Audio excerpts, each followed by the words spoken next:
PP Savani પરિવારના આંગણે દર વર્ષે યોજાતા પિતાની છત્રછાયા ગુમાવેલી દીકરીના ભવ્ય લગ્ન સમારોહમાં જે બીજા દિવસે સમાજના અનેક મહાનુભાવો અને અધિકારીઓની હાજરીમાં કન્યા વિદાયના લાગણીશીલ દ્રશ્ય સર્જાયા. દરેક દીકરીના માથે હાથ મૂકીને મહેશ સવાણી પિતા તરીકેની હૂંફ આપીને દરેક દીકરીને લગ્ન પછીની તમામ જવાબદારી ઉઠાવવાની ખાતરી પણ આપતા આ અનોખા લગ્ન સમારોહ યોજાય છે. સમૂહમાં પણ એમાં દરેક દીકરીને પોતીકો પ્રસંગ લાગે એવી રીતે ઉજવાય છે.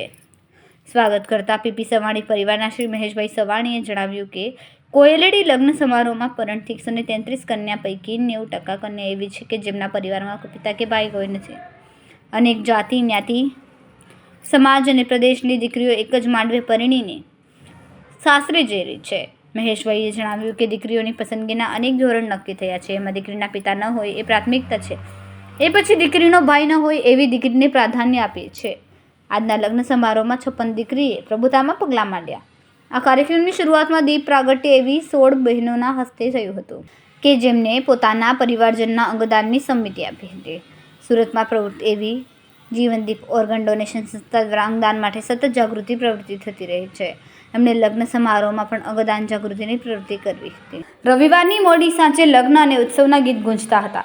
એ ધીમે ધીમે વિદાયના સૂરમાં પરિવર્તિત થઈ ગયા અને શાંતિને ભેદીને મંડપમાં ડોસકાવતી નાની લહેરો ઉઠવા લાગી. ખુશીના રંગો વિદાયની વેદનામાં રૂપાંતરિત થયા. દીકરીઓ એક પછી એક પોતાની માતાને, બહેનોને, સ્નેહીજનોને ભેટીને રડી હતી. પરંતુ જ્યારે દીકરીઓના પાલક પિતા એવા મહેશભાઈને મળવા આગળ આવ્યા ત્યારે લાગણીઓના બંધ તૂટી પડ્યા. દીકરી અને મહેશભાઈ બંનેની આંખોમાંથી આંસુઓનો ધોધ વહેવા લાગ્યો. એ માત્ર આંસુ નહોતા, એમાં પિતૃત્વનો સાગર અને નિષ્કામ પ્રેમનો પ્રકાશ હતો.